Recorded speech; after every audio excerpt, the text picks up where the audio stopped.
Hey there, Fletch from All Things Overlanding here. Today I am joined by my buddy Erik. Welcome, Erik. Hello. He's been gracious enough.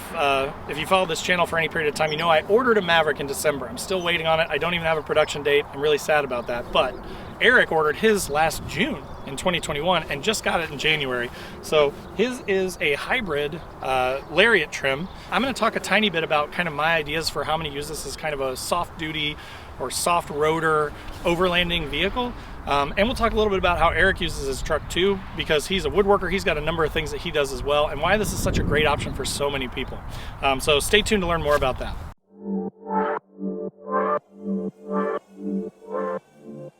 All Things Overlanding is brought to you by some fantastic companies. You should definitely check out the description and click through their links to see all the awesome stuff they offer. Companies like Red Arc for all your overlanding power management needs. Last US Bag, tons of amazing quality overlanding bags. Rugged Bound Supply Company, rooftop tents, awnings, roof racks, and more. The More Expo 2022, get your tickets below. And Northology Overland, guided overlanding trips and a free overlanding magazine. All right, guys, so as I mentioned in the intro, today we are going to be looking at my buddy Erik's 2022 First Edition Lariat Ford Maverick. This thing is a beautiful truck, right? This Rapid Red is the name of the color. It was only available on the first editions. In addition to the sort of custom color, you get these really cool hood graphics that you can see say First Edition in there. And then there are also some custom graphics down there on the bottom of the doors. On the Lariat trim, you also get these sort of really nice LED eyebrows, if you will, on the headlights, which is really nice. Part of the first edition package is the blacked out mirror caps, the blacked out roof, which looks awesome, and you get a sunroof, which is really, really cool. And then in addition to that, you also get this tri-fold cover for the back. So all that's part of the first edition variant of this truck, if you will. All right, guys, so moving around to the interior of the truck, one really cool sort of cost-saving measure that they took, Ford did, was each trim has its own specific interior. So there are no options. You can't choose like a light-colored interior or a dark-colored interior. You just get the one based on the trim level that you picked. So this is what the Lariat looks like. It's got these sort of Active X brown and sort of navy bluish grayish sort of leather-esque seats that look really nice. And then the door panels and the dash are all sort of that navy blue. It almost looks gray though. It's not as navy blue as you would expect, but it looks really, really nice. And then you get these sort of bronze accents everywhere. So that is, again, that's what the Lariat looks like. Mine will be an XLT. So in the XLT, sort of the differences are you get blue and white sort of cloth seats. You can get a heated seat option with the luxury package, which is really nice, but they are all cloth. And then where these sort of bronze accents are down here and sort of back here, those are orange. They're actually kind of like a bright orange, which I actually really like because they're kind of cool and different. Also, the grab handles on like the air conditioning vents are orange as well. So again, just kind of a difference from one trim to the next, which I actually really like that they did that because they put a lot of thought into it. They used some really interesting, cool textures and materials on this stuff while keeping the cost low. It's still a really interesting looking interior and everything's super functional. So you also get this big touchscreen up here, which is really nice and has a number of displays. Again, this truck is a hybrid, so he can actually see regenerative braking. He can see if he's using the gas engine or the electric. Tons of cool stuff on there. And then like back behind the steering wheel here, this is an upgrade on the XLT. It's part of the luxury package, I believe. Correct me if I'm wrong in the comments. But it has a bigger digital display back here that will show you all the infotainment stuff, all your sort of information on there.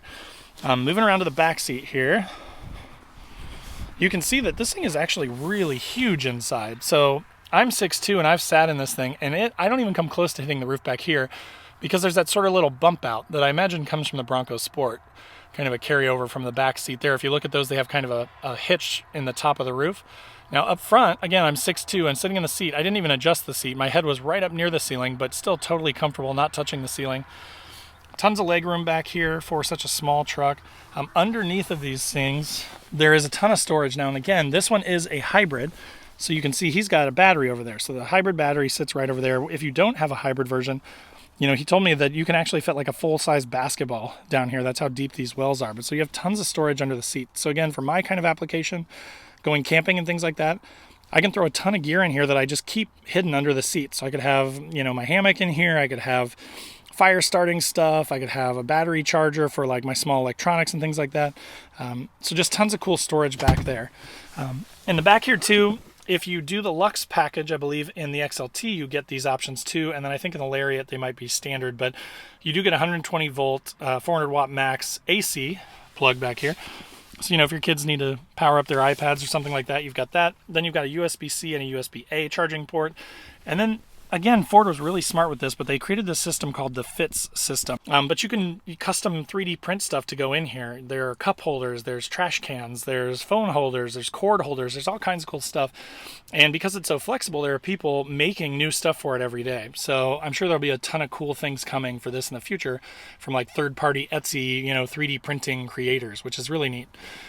In all the doors, all 4 of them up front and in the back, you'll see behind that sort of grab handle, there's like a picture of a water bottle there.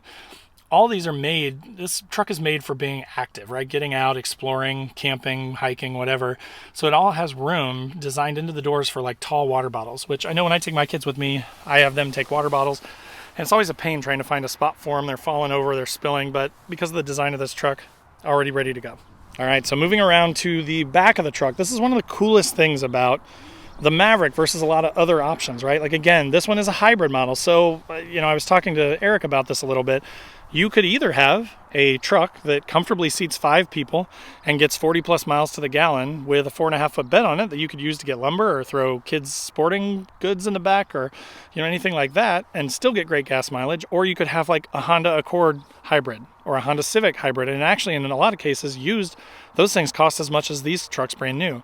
So it's a really compelling sort of piece of technology and sort of vehicle for anyone that's looking to do anything outside of, just hauling people around. So, back here in the bed, you can see there is an option to get this bed lined. I am not sure at this time. I had heard something, some grumblings that maybe they were stopping that because they had some recalls because they were puncturing the gas tank or something. Some people have been saying they stopped that. I've not heard anything on my order about them not doing it, so I guess we'll just wait and see. I'm really a big fan of it, though. It's really nice. Like, it's good quality, and I think it will protect the bed for a long time. I definitely don't want a drop-in liner for it, so I hope that mine comes bed lined, but I guess we'll wait and see, and I'll let you know in a future video. So if you're not subscribed, make sure to click that subscribe button. They do have these really cool sort of adjustable cleat systems here. My XLT is coming with it, but I think it was maybe an option. You might be able to get it as an option in the XL. Also, though, I have seen there are some cool ways. You'll notice this little QR code down here to scan that. And they've got a lot of do-it-yourself ideas for these trucks. And I've seen people use Unistrut to basically fabricate something similar to this and make their own sort of quick tie-down. So there are a lot of options to save money. For the ease of it, it is really nice that this truck comes with it. Again, my truck's going to come with it. Then you've got a tie-down up there, another one there. And then in the back of the truck down here, you've got D-rings on both sides. So you've got tons of options for tying stuff down. Now, in addition to that, like I mentioned on that QR code down there, there are, options and cool ways to set up this bed. So you'll notice this sort of divot over there. You can get a 2x4 and you can fabricate basically sort of a divider that will go all the way across here. Same over here. You can put one, laying down to make basically sort of like a shelf. Same over there. Now, in addition to that, really smart design that Ford did was back here. So when you put the bed down, it goes flat by default, but there is a second mounting point. You can move this up to here, and it will actually bring the bed up to the height of the wheel wells, so that if you had lumber, like big flat pieces of plywood, which is Erik's intention with this, that's why he bought this truck, he's a woodworker, he can flat mount these pieces of lumber in here and then tie them down, and he's good to go. So it gives him a ton of functionality and makes it really easy to use this truck for more than just going around town. Okay, so some other really smart features that Ford has built into this truck. So over here in the side, the passenger side of the bed, this unlocks and this plastic piece comes off, and you've got storage in there. And then in addition to it, you can pull this out and you've got even more down below, which is really cool. So like, what I'm picturing for me is something like recovery gear. This would be a great place to mount that, where I don't want to put something muddy up in the truck. You could put recovery gear back there. Some people are doing air compressors, things like that. So there's just tons of options, just a neat thing that they added in there. So over here on the driver's side, you can see there's a cool little button-operated LED light and also another 120-volt AC plug back here, which is really cool. The other thing is, on both sides of the truck, there are these little 12-volt DC pre-runs. They call it part of their flex bed system. But basically what it is it allows you to really quickly and easily pull this out, and it's got these little pre-runs in it. So you could just attach anything that you want to power with 12 volt off the main battery right into these. So, what I'm picturing is something like a fridge. In my truck, it's going to be pretty light duty, but I do plan to run a solar panel on the hood and a deep cycle AGM battery in it. And so I would love to just have this pre-wired up to be able to throw my fridge in the back, my little portable fridge, and plug it in and be good to go. So when I want to go on a weekend trip, just throw it in the bed, plug it in, and you're all set. All right, guys, so that was the walk around of the 2022 First Edition Rapid Red Ford Maverick. As you can see, this is my Frontier in the background. This is my truck. I'm gonna have a Cactus Gray XLT 4K tow package, Lux package, FX4 truck of my own, hopefully soon. I'm waiting to hear from you, Ford. Whenever you start to build my truck, I'd love to hear from you. But I am getting super excited. The more that I've gotten to see this truck now that I've ridden in this truck, it's just super cool. So again, two totally different uses here for these two types of trucks, but I think that this is just such a great option with these features. Again, the First Edition has some really cool stuff, but the standard stuff that comes on this truck is just super useful for mostly a daily driver that you also take out on the weekend or whenever you can get on a camping trip. Again, my buddy Erik is a woodworker. He helped me build a drawer system for my old Xterra, and you know, we had to borrow a truck, I think, to go get that wood, or use my wife's Honda Pilot and squeeze it in the back with the back hatch tied shut. Like, it was a pain in the butt. So to have this sort of functionality for him is going to be huge. And then also when he wants to go on like a random weekend camping trip with me, he can hop in. It's capable enough to get him there, but still a great daily driver. So I hope that was a lot of good information for you. If you're new to the channel, my name is Fletch. Welcome. I'd love to have you as a subscriber. Click that subscribe button, click the bell to be notified when new videos drop. As soon as I have my Maverick, I'm going to be doing both content about, you know, harder core overlanding to more remote destinations with the Frontier, and then like more light duty soft roading versions with the Maverick as well. So there will be tons of do-it-yourself modifications. There'll be tons of budget-minded modifications.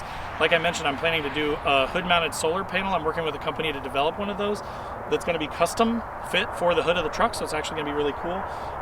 Deep cycle battery, small lift, bigger tires. So there's going to be a lot of modifications coming to the truck, a lot of cool things. I'm sure I'm going to have ideas. I'm sure Erik will help me also fabricate some stuff maybe for the bed as far as storage and dividers and that sort of thing as well. So stay tuned for more on that, but thanks again for watching, and we'll see you guys next week.